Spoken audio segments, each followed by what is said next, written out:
Here we go. Good morning and welcome to your daily Gameface. I'm Dr. Kim Lannon and I'm here with Lou. Yes. We're late. Don't say that like that. Well, we're late because you did a forced update. Talk to Bill Gates. Forced update that was perfectly 100% for the last 20 minutes, and I was even here like 13 minutes early. I know. Why? Because I have a guest today. Look at you. You're like a cat bringing a mouse. Little gift. I was early today. Yeah. I was early because I was doing it out of respect for my lovely guest today. In honor of the year of you and springing forward and growth that I've been doing for the past week. It's the month of April, so we're springing ahead. I have a great guest who's been here with us before.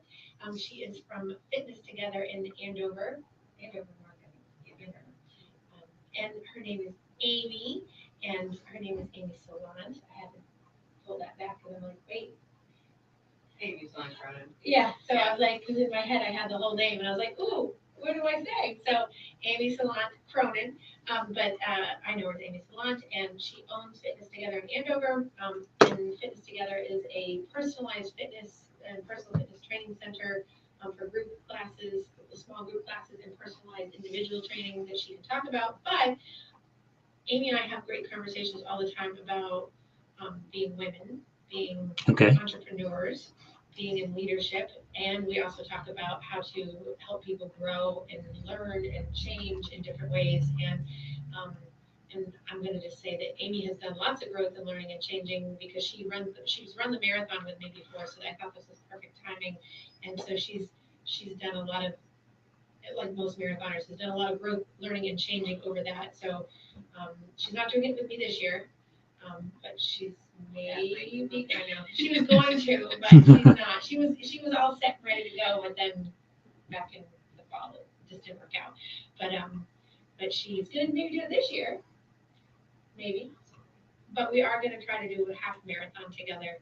Okay. She's trying to convince me to do one in the fall, convincing me. Yeah, that should be hard. If I don't do the Athens Marathon. Oh. In November. And if she does the Athens Marathon, I'm just going to sneak in her suitcase. But I think the half marathon that she wants to do is like a good training run for the Athens Marathon because it's like a couple weeks before, so it's fine. It'll be just like a throw-in. Yep. I mean, perfect. It's in October, right? Yeah. So anyway, so there's lots of things to talk about, but I did bring Amy in just because she's really good about talking about a lot of things I talk about, but enhancing them with a little bit more of her spin on nutrition and physical fitness and how it affects you mentally and how to really utilize that. Because this is a time of year, I believe, I see a lot of my clients that people come in and they want to have that beach body in a month, and they want to have, the perfect body, and they want to have the perfect mindset, all the things that happen to do with, now it's spring. In January, we were going to lose 30 pounds in a month, and that went by the wayside. Now it's April, and we have to be ready in a month. So I thought she's great. She'll come in, and we'll talk about all these things, and she has some really great ideas, and we'll get the whole thing started. So we'll jump in anytime you have questions. I will. And I'll make sure I monitor some of the comments. But again, welcome to Amy. Amy, thank you for joining us. And so, thank you for always setting me up to say these amazing things. You're welcome. Well, I have great respect for you and what you do, and I think owning a individual company like you do that kind of training is fantastic. Sorry, but I think it's fantastic because a lot of people go to the big box gyms, and a lot of people don't realize what I call it an entrepreneurial business really like that does for people. And it might be a little bit more expensive, but you kind of get what you pay for. If you pay $10 to go to Planet Fitness, which I do, I have a membership because it's easier to go to on my way home. But also to have personal training is a huge piece of people's life, especially when a lot of people don't know how to work out, and they also don't know how to do nutrition. So, okay, I'm going to stop talking because I'll just keep talking, and Amy needs to talk. Go ahead, Amy. I think you kind of hit the nail on the head there because you said you go to Planet Fitness, you pay the $10 a month. And there's nothing wrong with that. There's absolutely nothing wrong with that if you know what you're doing. Right. Because you know what you're doing. Right. And you know if you have an injury or something doesn't feel right, you know where to go to get the corrections or to get the corrective exercises that you need. And you will follow through on doing those. Right. Most people, unfortunately, don't know what they're doing. They watch videos on YouTube or TikTok or Facebook. They'll watch videos, they'll follow people and say, "Oh, she's got a great butt. I want a butt just like hers, so I'm going to do the exercises she does." Meanwhile, she comes from a family of big butts. You know, sorry. I mean, the reality is, you may never have that butt, no matter how much you do the exercises she does. So, it could actually be, those exercises could be very bad for your specific body. You may end up injuring you. So the benefit of one-on-one training is that we look at you, we look at your posture, the way that you walk, the way that you move, and write a customized plan according to what you need as well as what you want. So there's both combined, and you get the best of both worlds to get you to goals. So that's what we do. Which is a very different way of going about kind of taking a growth step for your physical and mental health combined, because that's really what it does. Because when you're going into your spring mode of doing the year review, and I see this all the time in the gym. People, I've said this to you. If you can ride a bike and you can read at the same time, or walk and up a hill and Yep. read, Yeah. or if you can spend an hour and a half on the bike and never break a sweat, Yeah. there might be but you walk around or you look around the gym and you see like so many people just not doing the right thing. And I think it's a benefit to really, even if you just see a personal trainer once a week, to help set you in the right path, because then at least they have eyes on you to help you. And a lot of the big box gyms offer personal trainers, but be mindful that they're not all certified the same way. Yeah. They aren't. They just aren't. They come off of like a fresh certification, or it's not like the official certification companies that are out there. There's so many. Or it's just like any other, if you hire any professional, you never know what you're going to get. So I would just make sure you're getting referrals. You're looking at the reviews. There's reviews for everybody these days. So look at the reviews online. Just make sure that you're setting yourself up for success, and you're not going to end up with someone who may not be informed about what you need. exactly. So when you see people and you give them an assessment and you my earphones are falling out. When you see people and give them an assessment and give them like feedback, do you focus more on their nutritional balance with their physicality? Like what is, because people, I think, at least clients, when I say you really need to go to a personal trainer, they'll say to me like, I don't need anyone to show me how to work out. And I try to explain them the process. Maybe if you could expand a little bit more on those sections of what you do to give people their growth. So when people first come in to see me, I do a complimentary consultation and assessment. I take about 90 minutes. It is a long time. Most people are like 90 minutes. Yeah. It's a long time. And the reason why I do that is because I need to gather all of the information that I can about this person. I want to make sure that I am doing my due diligence and I'm giving them exactly what they need. It's an investment to go to a personal trainer, so they need to know that I'm paying attention and that I really care about what it is that they need. So that being said, everybody has different needs. Every single person that walks in my door is going to need to focus on something different. Typically, when I sit down with people, I'll obviously tour them around the facility so they can see it, and then we'll sit down and chat for usually about half an hour. Ask about injuries, if they play any sports, what they like to do in their free time, all that stuff matters. What they do for work, that's a huge one. Because if you're sitting all day versus standing all day versus sit to stand, or what if you're moving around a lot, it makes a big difference. So your daily movement patterns have a huge impact on any injuries you may have. So to try to correct those, I work on that as well with people.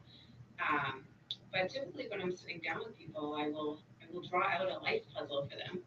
And I'm a big visual person, so draw out a life puzzle, and there's, in my eyes, five main things that people need to focus on in order to live healthy lives. And the five things would be sleep, making sure you're getting adequate sleep. Mhm. We talk about that a lot. Yep. Stress. You talk about all of these I things do, a lot. I do. Sleep, stress, cardiovascular health, strength, and nutrition. Yeah. So those five things.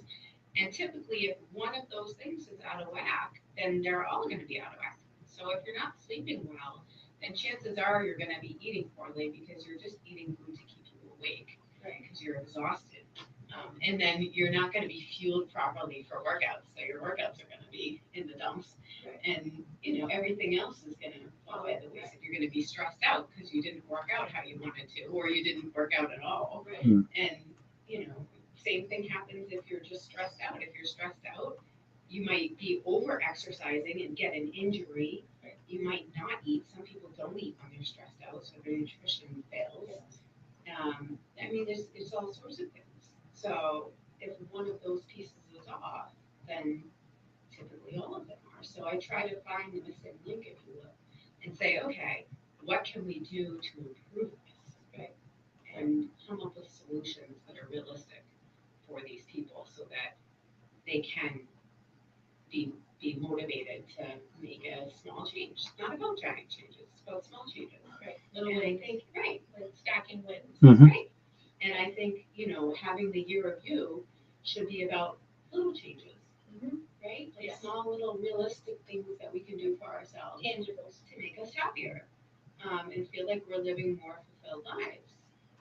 And you mentioned a word earlier on that came to my mind when we were thinking about, this topic, and the word was perfect. And I think a lot of us focus so much on trying to be perfect and think, okay, the year of me, everything has got to be great and perfect, and I'm going to focus on looking my best ever.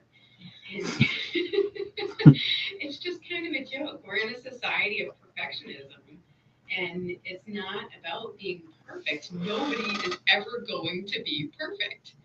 It's about being the best person that you can be. And whatever that means, that may mean doing more community service, which has nothing to do with how you look, right?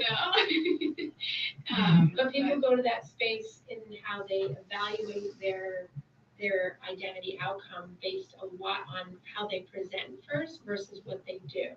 Those, it's like if they're not feeling like they look that role, or they look like they think they're supposed to ideally, they'll go right to that first, and then those other things, like if they want to be in community service, if they want to open up a business, if they want to be, going for a run or whatever, those won't come first. The things will come first is the perfectionism, right? Which is sad. Right. And people intellectualize the perfectionism of saying, like, I know no one can be perfect. People say that all the time. You get that, I get that. You and I, Lou, talk about that. But people know it intellectually, but then they don't integrate it into their emotional heart space, where they have to really integrate the knowledge to the connection to apply. Like, I really know, I truly know to apply that. I can accept that I am not perfect, and I can accept that instead of running 30 minutes a day, I only got to do 20, but I still did 20. Or I, didn't get as much sleep as I wanted, but I, there's not an acceptance piece. I think that's one of the pieces that's missing. It's very all or nothing, very black and white thinking of, well, I didn't do it, or I did do it, or I'm good enough, or I'm not good enough, or I'm a failure, or I'm a success. Like, it's very specific. And I think, to your point of the year of you can't be in that. You have to be in, as you always have said, in the rainbow space of like all the different colors in between, or some people say it's the gray area, but I think it's the rainbow spaces because there's so much colorful stuff in the in-betweens to be able to really look at. So so given that, so when Amy and I were talking about the puzzle last week, when she and I were talking about the show coming up, if people that are listening, if you actually draw yourself out a puzzle, like, and make 5 puzzle pieces, that would be helpful to you, and put those pieces in. You might also, and I don't know what you think about this, some people might change those out for other things that might be more important to them. But I think those 5 are really important in terms of, just like the mind body connection, because it kind of gives everything, and it then encompasses getting your mind right. And I have talked about a similar concept here of the wellness wheel. And I always say that, if your wellness wheel has, your 8 spokes that are filled with all your things and 1 or 2 are off, then the wheel's going to wobble, and that should give you the sign. Same as if a puzzle piece is missing a piece, and I was thinking about this, like if you shade it in every time, like here's the piece that's missing, or here's it's not full today, or it's like sort of a bent piece today, like examining those things in your head so that you teach people how to do that. Right. And that's what it felt like to me. It's a very similar concept to that wellness wheel, to be able to do. Yeah. I think a lot of it is, the year of you could be a reflection and also allowing yourself grace. Mm-hmm. And what does that mean? Setting these small, like, micro goals for yourself. Mm-hmm. But if you're not able to achieve them, not beating yourself up over it. Right. Because that is what sends people down the rabbit hole. Right. And that's not good for anybody. Right. Then you just stop setting goals altogether, and you go into this isolation phase where you just don't want to do anything or see anybody. And, that's just awful. It's a challenge. And that's the whole thing. Like, the year of you, it sounds lovely, but it's a challenge, right? Yes, it is. To focus on yourself is challenging. Or to put yourself first, truly, Right. to make sure you're taking care of yourself. Right. And because I've gotten some, back in the beginning, I got some feedback initially, like, that seems so selfish, but it's not. It's not about being selfish. It's about taking care of the pieces of your life that you always neglect, in lieu of doing things for other people all the time, because you're not focused on you. And that's why you struggle, or that's why your puzzle pieces aren't together, or that your wheels a wobble. As Kim knows, I have an almost 11-month-old. I have a 6-year-old and a 7-year-old. Wow. So all girls. So God help me. No, they're wonderful. And putting myself first and doing things for myself is such a challenge, because I have to be there for my kids constantly. They're that age. If I'm not physically with them, I'm thinking about what's happening with them, or what I have to do with them, or what's coming. What I get to do with them, I should say.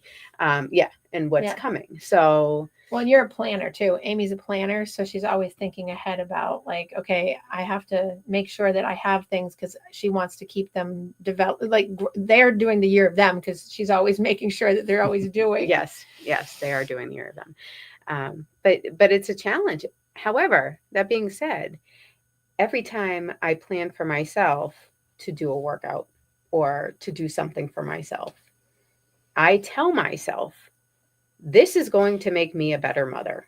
I need to do this because it is going to help me not spaz out on my children. That's the reality of it. It's true. If I don't take the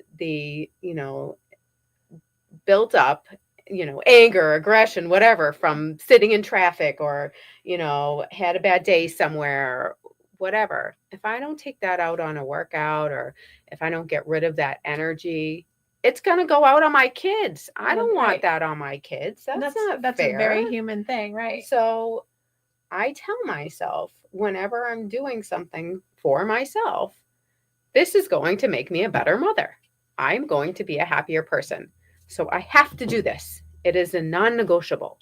And if days when I have not said that to myself, and I've neglected to do things for myself that I had in the plan, it didn't end well. Right. It doesn't. I get resentful. I get frustrated. You get down. Can you change your eating patterns? Yeah. Right. And then I sleep poorly, and it's just not good for anybody. Right. And, to have happy kids, I need to have a happy me. Right. So And don't you think that goes back to the point, and here's I think this is what happens, is it goes back to that perfectionist thing. And I would love to drive home the point of, it's not needing to be this massive plan of execution of a thing. It's really like we've talked, if you can get a 5-minute run in and at least say at the end of the day, at least I got the 5 minutes in, better than none. Right. Your brain goes better because you're like, okay, I did that. Because the likelihood is if you get 5 minutes, you get 10. But it's just like, I think such an important piece to really think about, that people get so caught up with, well, if I'm doing it for me, I only get like a thing 1 minute in, or like I might be able, or I'll do it in 10 more minutes. I got this other thing to do. And then they do, like, it's a constant compromise and negotiation with oneself that doesn't end in necessarily a win for you. If you're really not focused on, I'm going to be happier, I'll feel better. I might not lash out at my friends or my family or my kids or whatever it is. Cause that's what people do. Or, okay. Well, get your shit right. How's that? Yeah. No one told me I was going to have to be a mediator. This is just I should have known, but yeah. We love each other. Yes, we do. This. So get your shit together. Remember, next week, get your shit together. Yeah. But I think, and Lou, you and I talk about like the 5 minute, like make the schedule and do something for 5 minutes, or you've practiced it for a long time. Lou will like meditate, or he'll do like a peaceful moment at night, right? You do like what? Oh yeah. He takes gotta peaceful have moments. my time. Yeah. Nice And job. right, but it took you how long would you say it took you to really get into a pattern of doing that with full fervor, of being able to actually do it? Because people think 50s. I can, right? Yeah. Because people say like, oh, I couldn't do it. I say, how many times did you practice? Once. I'm like, it took you 35 years to get here, or 50 years to get here. You think you're going to do it once and it's going to make a change? Right. But But people it's have about the big mountains you set up. It's not, you say meditation and taking space for yourself, everything when thinks you need a quiet room and incense and, lotus position and stuff like that. It's driving in the car. Right. It's just, Oh yeah. putting on your favorite music for a while. It's just, that's all it takes. Well, and it takes that outside the box thinking. Like, I think Amy's puzzle is an outside the box thing for a lot of people, is like really look at those 5 pieces of the puzzle and really think outside the box, instead of complicating it for yourself of being like, I have to go sit in a room with a Buddha, with the incense, with the candles, have music, sit there for an hour and clear my mind. That is not meditation. That's Psychotic. Now. I did not say that. Let's not judge. For some people, it might be fine, and some people it yeah. might be psychotic. But but I think what people do is they set themselves up, and this is just like working out and whatever. They set themselves up for, whether you want to call it perfect or too big, and then the year of you can't happen for that because you sabotage yourself. Right. And people do that over and over and over again. It's the self-sabotage. Yeah. And what do you think is one of the number one, I mean, even if you don't know the number one, but what do you think is one of the number one saboteurs of people in their sort of... Oh, diets. Absolutely diets. Yeah. So can we talk about that? Sure. And because diets and mental health go hand in hand, right? Okay. Diets are like 90% of everything in our lives. Right. So they go with everything. Well, if you're in a good mood, you eat. If you're in a bad mood, you eat. If you're in a sad mood, you eat. If you're like, right? You're talking about me. No. That's not right. I said you colloquially. I didn't say you. It's all I good. said, yeah, it's not you. I may have glanced over there, but it wasn't at her. I swear. God, everyone needs This to is lighten why up. she invites me on the show. God, it's for comic Just to pick relief. on me. I know. Yeah, that's exactly. Yep. I've learned no sarcasm because, but I didn't. Now I've lost myself because I don't even remember what I was saying. But yeah, diet and food. Yeah. So there's always a reason, because we're societally trained that use food or restrict food. Yeah. But most people use it. I mean, there's not an anorexic epidemic. There's an obesity epidemic, right? Because people find a reason for every reason. It's Sunday. I used to tell Billy, my friend that passed away, any day that ends in Y is not a day that you can have pizza, and he would laugh. Mm-hmm. God rest his soul. Because it's not a reason to do that. But that's what people do. And that's so trained early on of, You know, like with little kids, I see this all the time. You know, a parent will come in, and I don't see kids under like usually 6, but they'll bring their kid in and they'll be like, "Oh, they did so good in school today. We're going to get an ice cream." And I'm always like, "Don't reward with food." You know, and they're like, "Oh," and they, you know, they get all cringed, and I'm like, "Do not reward with food. You're built, especially at that age, you're building this pattern that the child now is every time they do well, it's food related, or every time they get love or affection from you, it's conditioned around food, or food becomes the." Oh, that starts at potty training, Kim. Oh, I know. That starts at potty I training. know. Oh man. Yeah, we've had conversations about when your kids were potty training. Oh, yeah, that I was like 100%. I was 100% against the food, and I was just like at a loss. I'm like, I don't know what else to do here. They are stickers literally weren't working. Nothing. No. The Stickers. potty chart. It was a nightmare. No stickers, no, but food. Not looking forward to this with number 3, but it's we'll going to get be there. better. She's going to be much She'll better. just watch the other 2 and they'll teach her. Yeah, I told them they're basically in charge of her now. Oh, great. I raised them, so they raise her. Nice. Hey, they're old enough. It's good. They've got a 7-year split. Delegation. So Yeah. it's all great. good. Yeah. But it goes way back, obviously, to potty training. But but it's when you're even in that mode of like the 6-year-old. When I'm seeing them, I'm like, we can't be. Well, wait a second. When rewarding. an infant cries, what do you do?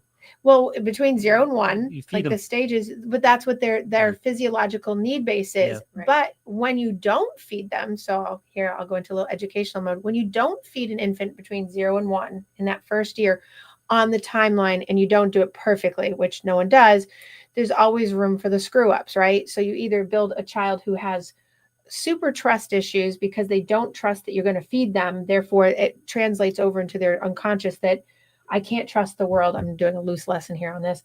I can't really trust the world to give me what I need. Therefore, I have to soothe. That's where thumb sucking comes in and binkies come in, all these other things, right?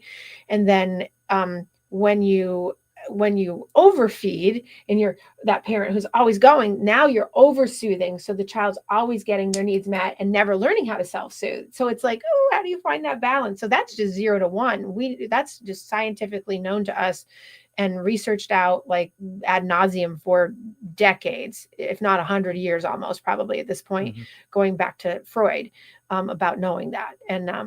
And so it starts then because we're either giving satisfaction or dissatisfaction, satiating or not satiating the appetite, so to speak. And that's the very first thing. It's the oral fixation, as Freud would say. It's like that whole thing of getting yourself soothed to feel good, to have the trust in the environment that someone's going to meet your needs. Yeah. And also babies won't eat more than they need. Right. They'll just stop. True. Not like dogs. So you're not going to like overfeed typically. Right. Well, you can bypass it by continuing, but children at that age know how to shut it off. Yeah. They'll just say They no. usually just turn their head away from whatever they don't want. And there are parents that will force it. There are. That's scary. I know, but there are. I mean, that's why I say it, because that's the other side of it. But babies have the instinct to stop and say, I don't need it anymore. Right. But they will latch on harder and keep going if they feel they aren't going to get that need met. You know, it's like that standard rule of thumb of every 3 hours for a newborn is supposed to be, whatever. Now, 3 to 4 hours, whatever. But not everybody will do that. 2 hours. Right. So you have to be mindful of that. And a lot of, especially young parents, I see this a lot in the work I do, people that are not equipped. And people ask me all the time, can you teach a class on that? I'm like, I wish that schools would have a class on really how to teach parents how to teach themselves how to parent that early on. But they don't. They come into it and they don't know that.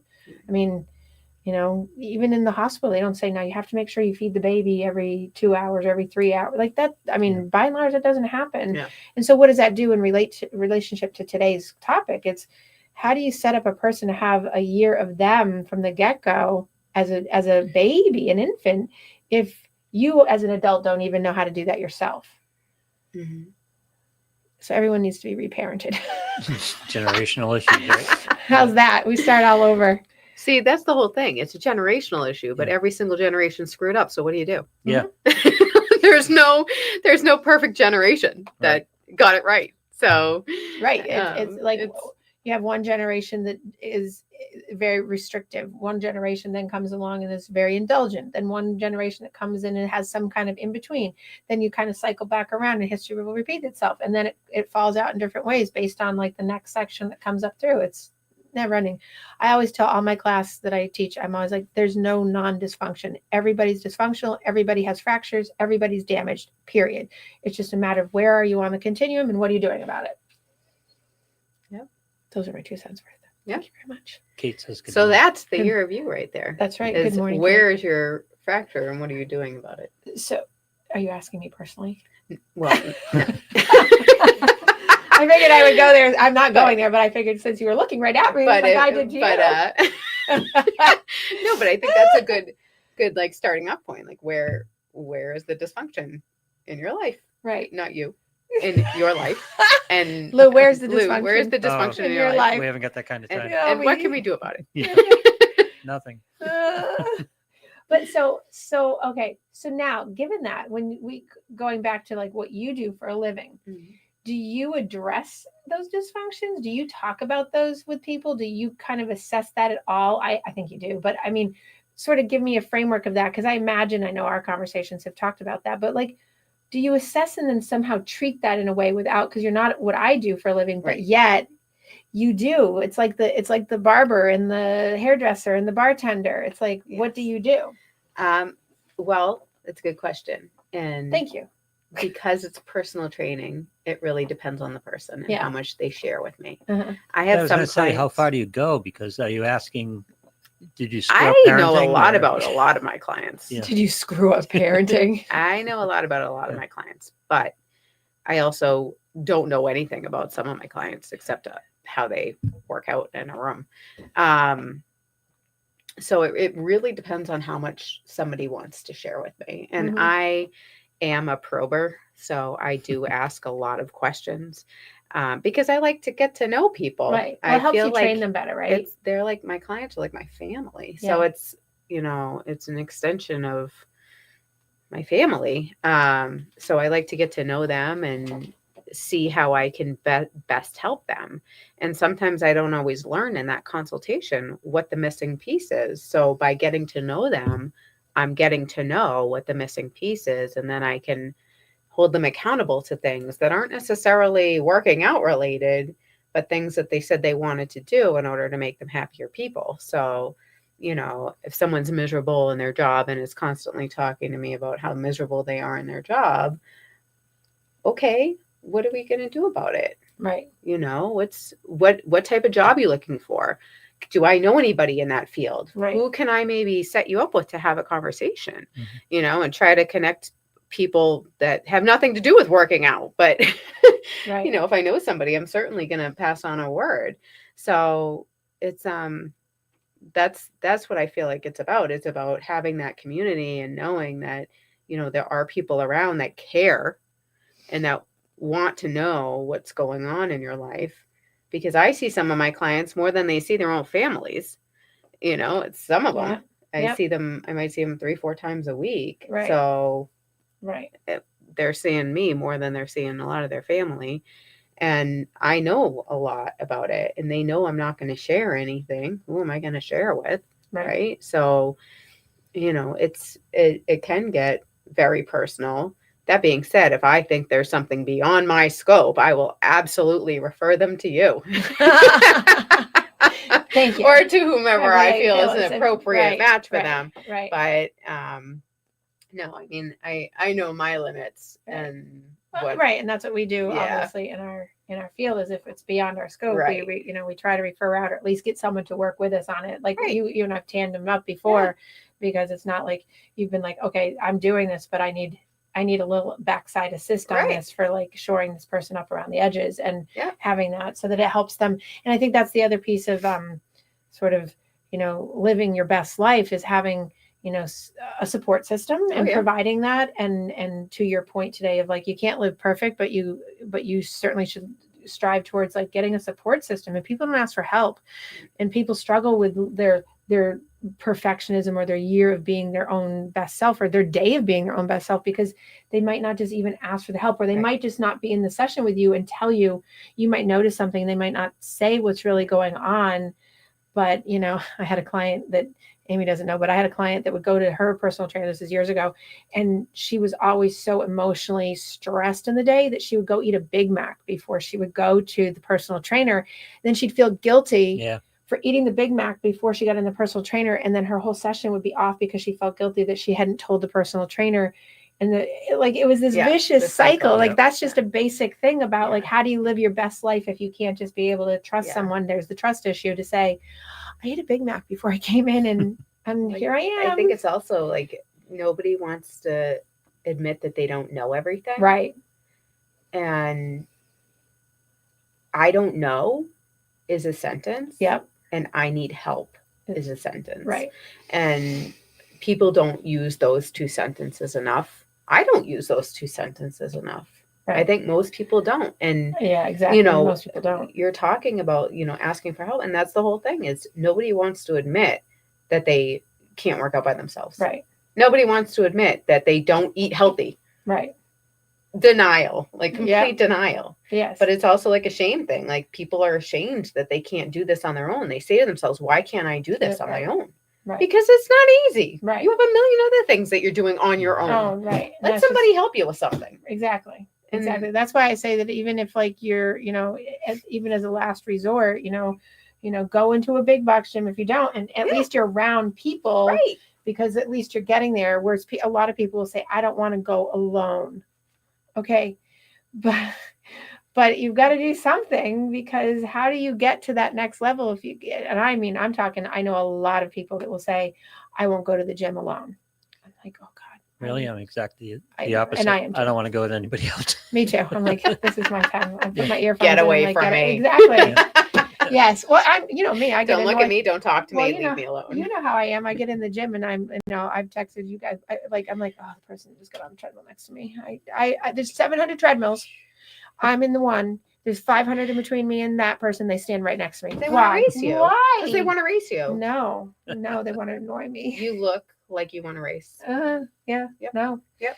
Nope. And then they're always like the heavy breather or the heavy footer. Like it's not that you're me. I'm just just saying at that point. If I could just have a screenshot of all the text messages from you. That'd be great. Or they have a strong odor of like onions from lunch. Yes. I'm like, seriously? Like the onion smell is killing me. But you know what, Kim? Yeah. You're getting there 5 minutes in. I know. But can't they go over there? Let's not be too picky. You can move too. I do. If it gets too bad, I move. But I don't want to, because it's usually like, how was your first? She's in the groove. I am. I'm usually in the groove, and then I'm like, So foot's finally not hurting her. She's going at a good clip. I am. I'm so angry at the gym. I don't want to socialize. You're so angry at the gym? Yeah. Oh my God. I do not want to be there. So Lou, that's important, because you're not alone in that. People go and they're annoyed or angry for being there, and that they don't like being there. So how do you get through that? Because just do it. Just do it, like Nike. Yeah, just do it. Yeah, no, not Nike, but yeah. Well, that's the I understand. That's the I'm theme not song. associating with Nike, but that's I know. But you're not. Okay. No. Are you banning them? No. Oh, okay. I'm not a boycott guy. Okay. Well, thank you. Yeah. I was just using it as a term. Yeah. Just do it. Yeah. I didn't know if there was something that motivated you beyond just telling yourself to just do it, because for most people that doesn't work. I know, but thank you for the apathy, by the way. What apathy? I know. Well, what can I do? I can't motivate. If I can't motivate myself, I can't motivate other people. Okay. Thank you for your help today. Yeah. No, but that's why you're not a personal trainer, and that's okay. And that's why you're not a psychologist or an integrative medical person. Cheers. It's responsibility. You just got to do it. Give it responsibility. Yes, exactly. In this case, to yourself. But that's the thing is, here we go. We go right back to, okay. So Amy, how is it that you can motivate people to take the responsibility for themselves, to make themselves feel important enough that they don't miss their time? Or when they're not, say they come into you once a week and then the other time you give them a plan, how do you get them motivated? Well, typically we'll write workouts to do on top of, like, to go along with whatever we're doing in our sessions at Fitness Together. But we just harass people. That's the truth. And I tell people as soon as they sign up, I said, I just want you to know, I will text you, I will call you, I will email you to make sure you're doing these workouts. If you're not doing these workouts, I'm going to highly recommend that you come in more than one time a week. And the reason being is it's a lot of money to do personal training. It is. Yes. I don't need people coming in one time a week that aren't really dedicated to their health and wellness. Right. I want to work with people that want to change their lives. Mm-hmm. I want to help people that want to help themselves. Right. And that's a big thing. That they can, feel great, look great, tell all their friends, and their friends will come and see me too. People that want to come in one time a week, okay, but 2 times a week of strength training is really like a maintenance. So one time a week, if you're not doing anything else on top of that, isn't really going to do too much for you. I mean, it's not. That's the reality of it. And see, I find it's kind of like the thing I say about like people who pay for, or who are vetted for, finding, a rescue, right? They're more likely to, how rescue will charge $100. Follow me here. You charge $150 to get the rescue cat or the dog, right? You're more likely going to be inclined most of the time to have people take good care of that pet because of that. Same thing here. If you are willing to pay the kind of money that it costs, that's beyond the big box gym, that's not $20 or $10 or whatever it is a year, you're going to be more invested. That's my experience with at least the clients that I have, that I send or whatever, that their 1 day a week is just to get the framework, and then they go off and then they do the workout. They do, because they are invested in themselves. They're invested in the fact that they spent the money, which I think is like that rule for like, when kids finally figure out like, oh my God, money means something. It's a way better deal than when you're just giving it to them all the time. Right. It's the same concept. So I think that when it comes to a personal fitness center that does all these things, that really puts all those puzzle pieces together, I think the year of you is much easier because you're dedicated already. You're coming into a self-selected place to do that because you are willing to invest, because it's not like $10 a month or $10 a month. It's not $10 a session either. And there are, and to not to say that if you don't want to personalized in the same way individual, you also do small group classes too, right? Which is, I think, motivating for people. Yeah. Oh yeah. Because then you get that different energy. It's fun. It's So talk a little bit about how to encourage people to do, if they don't want to do personal because maybe that's too intense for them or maybe that's too intimidating for them. Talk about that little small group class stuff a little bit. So the small group that we do is we come up with workouts. So we'll have an upper body workout, a lower body workout, a total body workout. We might have a cardio core workout or boxing workout, something, all different types of workouts. And we'll have each of those workouts will be on a specific day of the week. Right. And we'll do those. So everything that we do in our space is progression based. So we want people to be getting stronger, doing more repetitions or doing more sets of exercises or whatever, increasing weights, whatever it is. So we'll take them through those workouts for 4 to 8 weeks. It's usually around 6 weeks. We take people through workouts. For the small group, it's 8 weeks, just because we have calendars, so it's easier that way. And we have different zones that I will put people in when they first come in for their consultation. So I'll say, okay, this person might be having trouble getting off the floor, no jumping. They have knee issues, back issues. Maybe they're 75 and haven't exercised in 10 years. So we'll put them in a move category so that they can still exercise and be successful. Right. But it's just going to be a modified version of what other people are doing. Then there's an active zone. So active is where most of our clients usually land. People that, aren't completely sedentary when they come in. They've had some exercise or they play a sport, but they haven't done any formal training, stuff like that.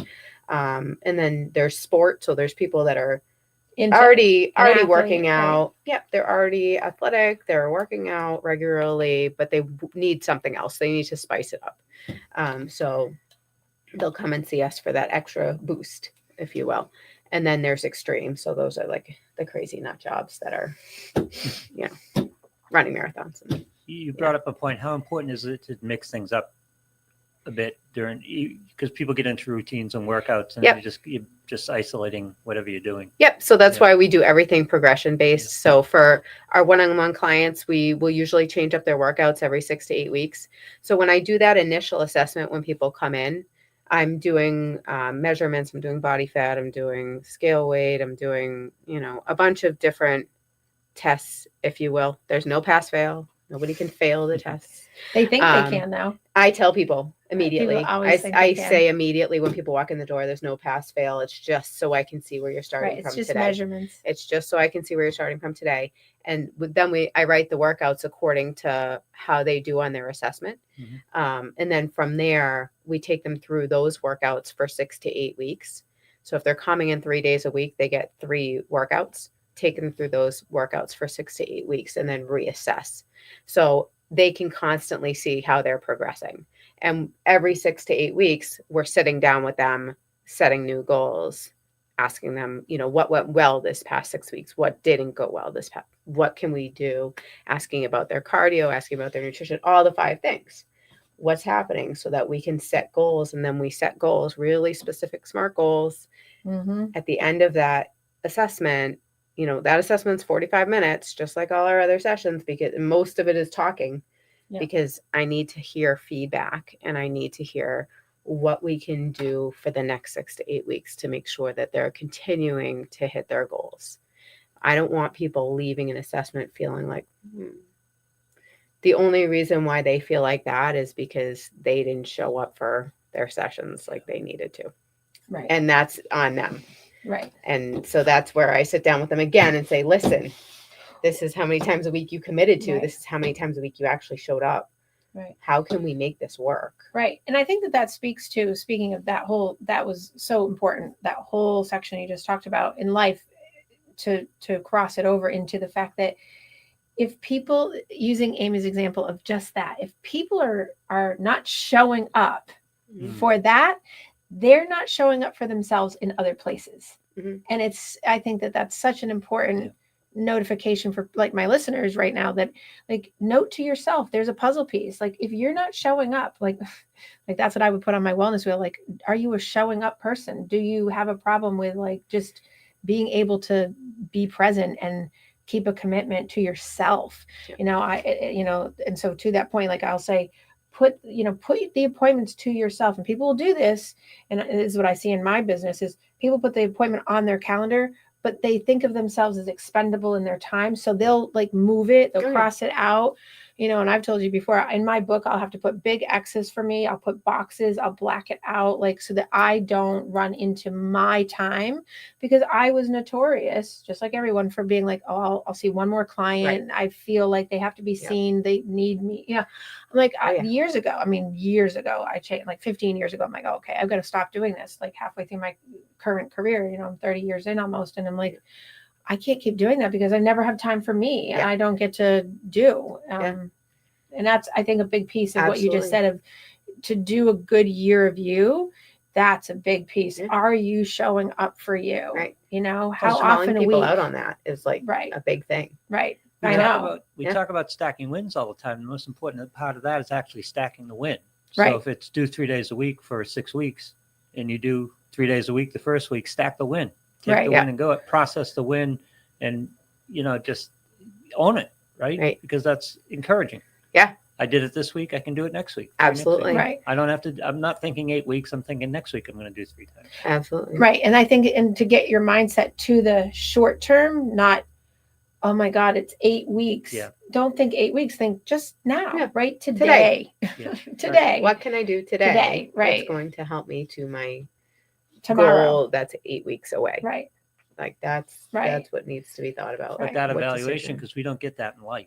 We never get that evaluation in life. You go through every day and you go to work and it's the same work the next day, and it's the same work the next day. You're raising your kids, it's the same work the next day, the next day. You never take your wins. Right. Take your wins. It was a good day.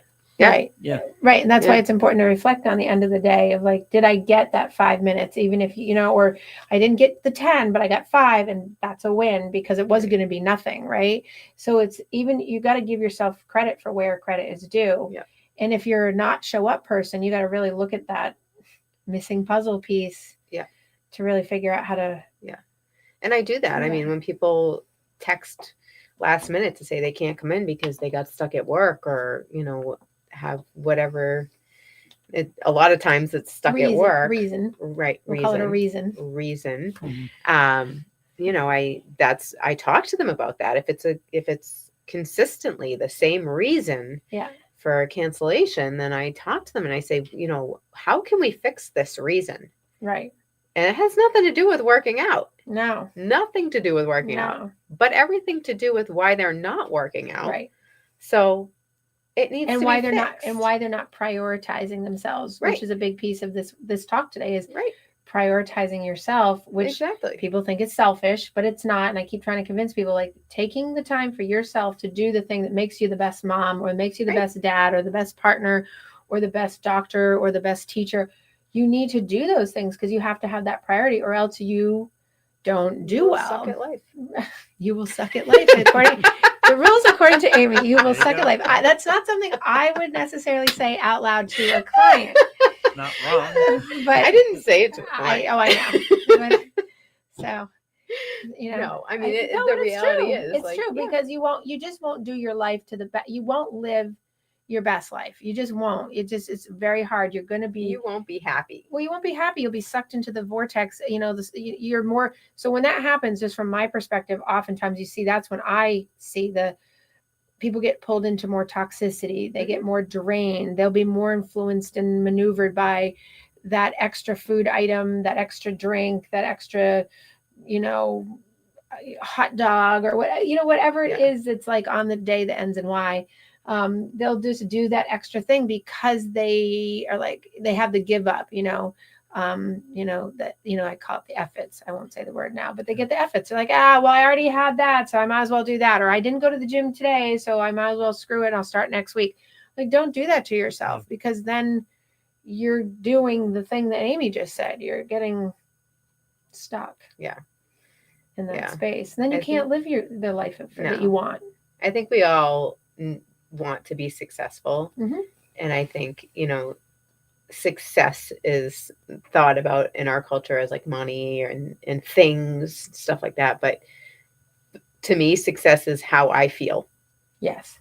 How I feel. If I feel like I'm doing good by me, good by my family, good by my clients, good by my friends, good by people that I don't even know, being a good citizen, that is successful to me.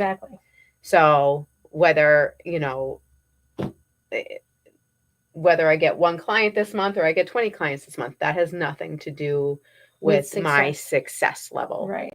It's really, what am I doing to be a better person? Right. That makes me feel successful. Right. So I don't know, I just thought I'd throw that in. No, I absolutely. And I think that that's a good point, especially when people have to do a self-evaluation of who they are, in identity of like their daily life, instead of it just being like, I'm the mom, I'm the dad or whatever. Like, really say, how do I define my success, and what are the big scope pictures of that? That's the self-identity and the identifying, like, is my job my identity versus all the pieces of who are you? I ask my class all the time this. I'll say in the beginning of semester, I always have them write a reflection paper on who am I? And I always tell them, I don't want to see or read about that, this, I am my job. I want to see, who are you? Really reflect on those pieces of like, who in depth are you? And 90% of them get it, but then I have that 10%, maybe, and 15% from the 85% that are just like, I don't get it. Like, they don't introspect to know themselves, or are afraid or whatever. And we work to, because professionally and personally, you have to get to know, like, who really are you at that level, to be able to even, know why you wouldn't show up, or know why you work late, or know why you're doing other things that get in the way of your priority of being, not perfect. Imperfect. Yes.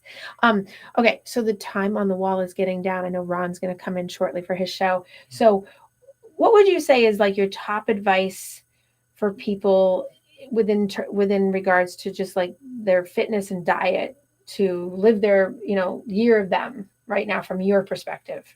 not on the spot or anything. Small changes. It's Okay. just like what you always say.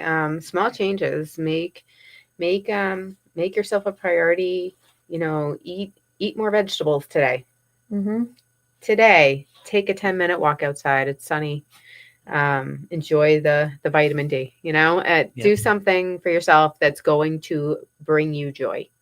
And then at the end of the day, when you're laying in bed, say thank you to whomever for giving you the opportunity to have a little joy in your life. Present and mindfulness. Yeah. Presence and mindfulness. Yeah. And gratefulness. Yeah. Which is hard for people. Yeah. I always have to add that. And it's hard for people. I know, People but it's hear so it. simple. I know, but people make it complicated. People Yeah. they get in the way. They have, It's like, how do you raise your kids to be really good people if you didn't score today? Just Right. be a good parent today. Give them a good day today. Yeah. Right. And be grateful they had one. Right. Yeah. Yeah. And if you screw up, say sorry. Yeah. You know, Yeah. it's that we all do the best that we can. Yeah. Allow yourself some grace. Exactly. Yes. Acceptance. Yes. Right. Okay. So you can find Amy. Amy, where is Fitness Together in Andover, Massachusetts located? So we are at 354 North Main Street, right in between Shawsheen Village and 495. Across from Dunkin' Donuts. Yeah, Dunkin' Donuts, Laterno's Pharmacy, Johnny's. It's across from Dunkin' Donuts. Yeah. Well, Yeah. So when you finish there, you Perfect. can go get a donut. Yes. No. Have the donut before. Work it Oh off. yeah, that's right. Well, exactly. Well, I Fair don't enough. eat donuts, but yes, as you know, I don't eat donuts. But No. if I were, it would be right there. Yes. And then also, are you having any current challenges or anything in terms of like? I know that you did like the pants challenge and Yeah, we're like- currently running a Great Jeans Challenge, that's what which it is. an intense challenge. It's an 8-week challenge for clients to lose 2 inches around their waist or 2 pant sizes Wow. within 8 weeks. But it's a lot. Yeah. It's a giant commitment, and it's one of those things where you miss one workout and it's really gonna impact right. the outcome. So you need to stack those wins, as you Don't- kept saying. Don't undersell the importance of what you do either, because for me, my weight loss journey, and I lost about 40 pounds, I'm down about 50 now Good for from you. where I was at the top. The skill set you gain from that helps you everywhere. Yes. Yeah. That mindset and that stacking wins, and that approach just helps you everywhere. It's a really great place to start. Financially or weight, those are two really great places to start Yeah. Yeah. Thank you. because it gives you that skill set. It's Yeah. true. It's a I love what I do. yeah. Yeah. Yeah. Exactly. I get to I'm- help people every day. So I'm- how could you not love that? You know. Hmm. What do you mean, Kim? I'm just breathing. I'm breathing. I help lots of people. You absolutely do. Thank you. I do. It sometimes is a thankless job, but I still help people nonetheless, as we know. Well, I thank you for having me on the show. But Yeah. you don't have the benefit of, like, for example, with her, with the challenge, lose 2 pant size. That's quantifiable. At the end, you lose Right. 2 pant size, and you Right. go, "Wow." Okay, Right. and then Right. Well, I do. Your I work do. isn't easily quantifiable. It's not as easily quantifiable, but I do Yeah. have people that are like, in my wellness model that have been with me a long time that we progressively can see changes because we set certain goals, like really specifically. There's some clients that are really sort of, I would say, scattered in terms of their treatment plan, even though I have it in my head, they're not doing as well as they could be in their own life because of their their underpinning issues. But in general, the quantifiability sometimes is actually really quite obvious because their functionality is better. So whether it's they got a job, they were able to keep driving, they could get on the highway, they stopped being scared of throwing up, like very specific things. Yeah. That's Those things I can quantify. And I have a lot of clients that are in that wellness model that are more like I would call it the life coaching model, that are not, I don't have the mental health illnesses that I would have had in the hospital or what I've done in the past. I have people that are like yours. They come in because they want change. They want to do. So it's much more quantifiable in that way, which isn't typical in psychology. It's much more ethereal and kind of like, well, what's the presenting issue? It's like, oh, I'm anxious. Okay. Yeah. So it's like, okay, but yes, but how do we measure that? It's like, well, and then you have people that are sort of anxious and scattered all over because they have generalized anxiety and it's like all over the place. So, But I'm sure you see people's like reactions to things Yeah. change. Yes. and their ability to cognitively shift like from something really negative and toxic to something really healthy or make a better choice. I mean, I have 15 people right now that are doing like a weight loss sort of plan with me in their cognitive behavioral, and you and I've talked about that, and shifting and maintaining weight and how to do that. Yep. And, 15 people is a lot. I mean, it's kind of been in the shift of like all the medication treatments, but that's quantifiable, because they've changed the way they're eating, they've changed their actual physicality, they're changing their movement patterns. So in that way, it's very similar to Amy's job in that way. That's why we get along so well. We have a lot of crossover like that, and we run. Well, hey, she's crazy too, by the way. She does marathons. She's the marathon too. So it's not just me. Almost by definition. I know, exactly. There's only 1% of the world that does a marathon. Yeah. I have major FOMO. I know. I told her to come down. Speaking of which, the marathon is 12 days from now. Oh, good Lord. 12 days. Yep. Am I ready? Who knows? You'll know on race day. I'll know on race day. That Everyone was always my asks me answer that. every time. Yep. Everyone always asks me. I'll I'm know on like, race day. sure. We'll see if I cross the finish line. That's what I was saying. I'm like, well, last year I was definitely ready, and then I wasn't. You don't have a failing organ this year. Right now, no.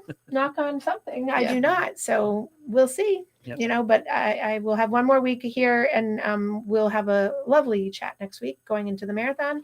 And thank you so much, Amy, for joining us. It was Thank you for having me. Yeah, it was awesome. It's And great and to be here. and, Thank you. inspiring people to go out and live the year of you Yes, in a non-perfect way. absolutely. All right. You guys have a great week. Yeah. Thank you. And have a wonderful weekend. Thank you. Thank you.